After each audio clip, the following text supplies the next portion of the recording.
واش عمرك سولتي راسك كيفاش البيسي كيفهمك وكيدير داكشي اللي بغيتيه يدير؟ واش بصح البيسي بكامل هاد التكنولوجيا اللي وصلنا ليها كيفهم غير الواحد والزيرو؟ السلام عليكم. اول حاجه وكيف ما كنعرفوا البيسي هو عباره عن آلة، هي انه كيخدم بالضوء وكيستهلك الضوء، وحنا كاملين عارفين باللي الضوء عنده جوج حالات، يا شاعل يا طافي، يا زيرو يا واحد. وهكا خدام التليفون ديالك البيسي، اي حاجه الكترونيه كتشوفها قدامك فهي خدامه على هذا المبدا ديال طافي وشاعل. وباش تفهم اكثر خاصك تعرف اشنا هو ترانزستور. داخل المعالج ديال البيسي او اي معالج جهاز الكتروني، هنا هو المكان اللي كيتواجد فيه الترانزستور، او بالاحرى مليارات ديال الترانزستورات. وهذا الشيء البسيط هو اللي كيخلي البيسي يدير كامل هاد العجب اللي كتشوف، هاد العمليات المعقده وهاد الديزاين وهاد البروغراماسيون وهاد كامل هاد الشيء اللي كيبان ضرب من الخيال. هنا كيجي السؤال ديال كيفاش كيخدم. هنا كاينه واحد الحاجه اللي سميتها المنطق الرقمي، لوجيك ديجيتال، واللي تبنات على جوج حالات، واللي هي يا شاعل يا طافي، يا واحد يا صفر. باش يفكر، باش يحسب، باش يقدر يتخذ اي قرار كيعتمد على هذا المنطق الرقمي. كيف ما انت كتتبع واحد الخطوات وكتحسب وكتضارب وتقسم وتجمع باش تحل واحد المساله رياضيه، حتى هو عنده بزاف ديال العمليات اللي كينفذهم باش انه يحل او لا يتخذ قرار او لا يحسب او لا يدير واحد العمليه حسابيه معقده. العمليات اللي كاينين البروسيسور او اللي كيتموا بهذا المنطق الرقمي هما سبعه. اول وحده عندك نوت كتعكس لك المدخل اللي عطيتيها، يعني الا عطيتيها واحد كترد لك زيرو، الا عطيتيها زيرو كترد لك واحد. عندك اند كتعطيك واحد في حاله كانوا جميع المدخلات كاينين، وعندك اور كتعطي لك واحد في حاله كان فقط احد الطرفين. الا كان احد المدخلات كترد لك واحد، ممكن يكون غير واحد غادي ترد لك واحد، كانوا بجوج غادي ترد لك واحد. رابع حاله ولا رابع عمليه عندنا واللي هي اكزور. اكزور كتعطي لك واحد في حاله كان واحد من المدخلات فقط، يعني الا كانوا بجوج كترد لك الزيرو، والا كان غير واحد فيهم تما فاش كترد لك واحد. عاد من بعد كاين عندك ناند ونور و اكس ان اور، اكس نور. ببساطه هادو العكس ديال اند اور وكزور، بحال زدتي نوط في الاخر ديال هاد العمليات الثلاث. وما تنساش بلي هادشي كامل مجرد اشارات كهربائيه، يا كاينه يا ما كايناش. هنا غادي يجيك السؤال كيفاش كيتعامل مع الارقام، مع النصوص، مع الصور، مع الصوت، مع الفيديوهات، كيفاش كيدير ليها. هنا عرفنا بلي البيسي خدام بواحد وصيرو، يعني هو باش يفهم اي حاجه او لا باش يدير اي عمليه كياخذ داكشي اللي كتعطيه وكيحولو لصفر وواحد، كيحولها للغه اللي كيفهمها هو باش يقدر يخدم بها. كيف ما كنعرفوا فالنظام اللي كنخدموا به في الماط ديالنا وفي القرايه ديالنا هو النظام العشري من صفر حتى لتسعود، لكن هو باش يفهمها ديما كيحولها لصفر والواحد، يعني كياخذ داك الرقم اللي عطيتيه وكيحولوا للنظام الثنائي اللي فيه غير الصفر والواحد. كيفاش كيحولها؟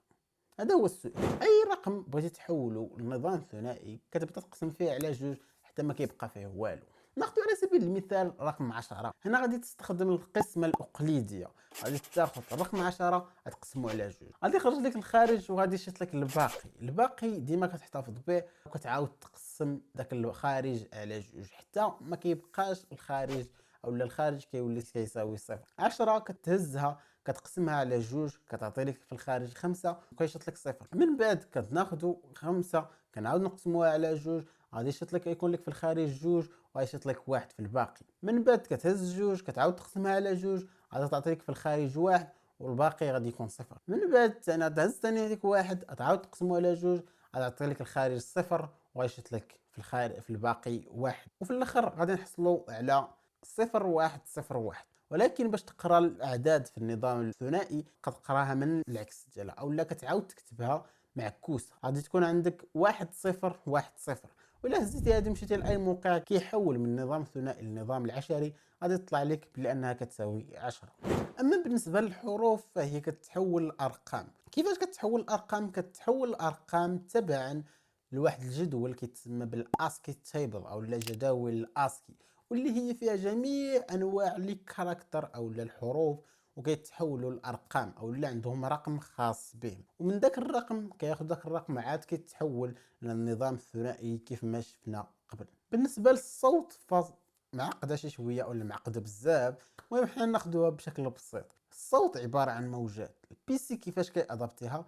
كياخد كل موجة وكيحولها أو كيعطيها واحد القوة على حسب واش الصوت مجهد ولا ضعيف، وديك القوة كيعطيها واحد الرقم، هذاك الرقم كيحولو للنظام الثنائي عاد باش كيخدم به. هذه صراحة هي والفيديو والصورة كيحتاجوا فيديو بوحدهم. هنا يمكن يجيك واحد السؤال اللي عجيب صراحة، تقول علاش استعملنا فقط صفر والواحد وما استعملناش مثلا خمسة سبعة الأرقام الآخرين؟ علاش ما ناخدوش من صفر حتى لتسعود مثلا؟ أبسط إجابة ممكن أنني نعطيها ليك هي أن الترانزستور عنده جوج حالات، يا يكون كيدوز الضوء يا يكون كيقطع الضوء. حيتاش البروسيسور كيف ما ذكرت سابقا هو عبارة عن ملايير الترانزستورات. كاينين أسباب أخرى بحال الأمان، النسبة الضئيلة ديال الخطأ، السرعة، ولكن غير مقنعة للعديد من الأشخاص. وببساطة فهذا المبدأ ما يمكنش أنك تغيره حتى التكنولوجيا بدأت عليه، وإلا بغيتي أنك تغير هذا المبدأ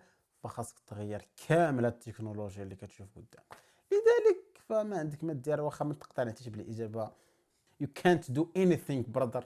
خلاصة القول، البيسي كيعرف جوج حالات، يا الواحد يا الصفر. الترانزستور عنده جوج حالات، يا شاعل يا طافي. المنطق الرقمي مبني على جوج حالات، يا صفر يا واحد. اي معلومة عندك ممكن اننا نحولوها لهاد جوج حالات. بمعنى اخر الصفر والواحد هما لغة الآلة.